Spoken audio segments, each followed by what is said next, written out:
Okay, everyone, this is the channel where you help me make sense of what it feels to be 70 years old, which I've turned recently. Now, some people might be interested as to why I've decided to call the channel How Terribly Strange to Be 70.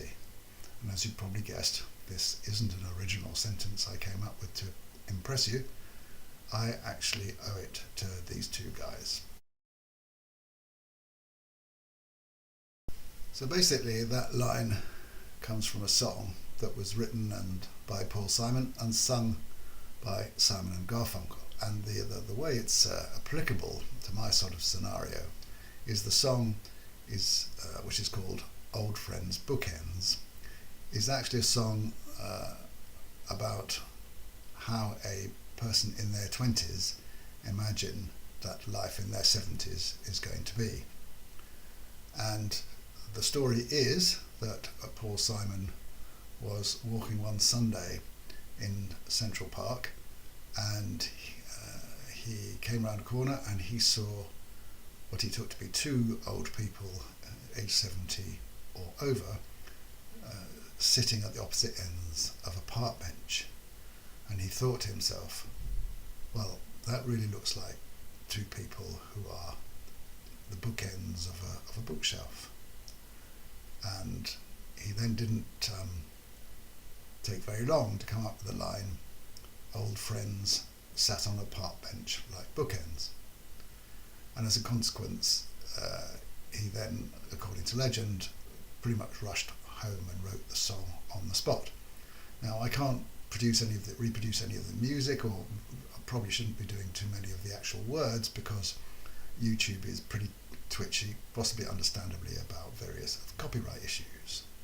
But it is a very moving song, and I would, with a couple of very cleverly written and moving stanzas, and it is the type of song I would suggest that you are wary of listening to when you are in a situation where you've suffered a bereavement, because it will definitely get the tear ducts flowing, and maybe that's not a bad thing at all. But so I do urge you to look out the song.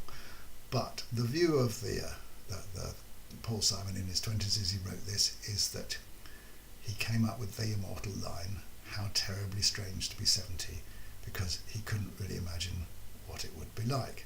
And now I wonder what he thinks, because not only is it utterly strange for him to be 70, but he's now 83 and is still doing concerts, which is pretty amazing.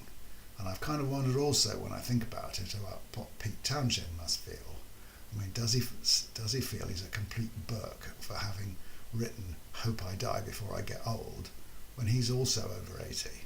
I wonder how he kind of rationalises that. And does he feel a real plank if he actually has to play? And does Roger Daltrey feel a Burke when he sings the song? I don't know. It would seem to me that that's entirely possible. So that's really my thoughts are that I'm reasonably confident that I do a little bit more than sit at the end of a park bench, and that it's good that I do, because I'm hoping that by keeping myself active, at the very least I'm going to keep myself away from the health services and people that really need it as long as possible, and that it's true that we're lucky that longevity has become an advantage for us in our generation, in that a friend of mine who's a doctor said that when he first started training 45 years ago, the number of people on the wards that he was responsible for in their 80s and 90s were very, very few, whereas now I think they're much more common, and I guess you'd take, for the most part, that that's a good thing. So that's my take on Paul Simon and how terribly strange to be 70. So thanks for listening, and as ever, may I wish you good physical and mental health, and may your God go with you.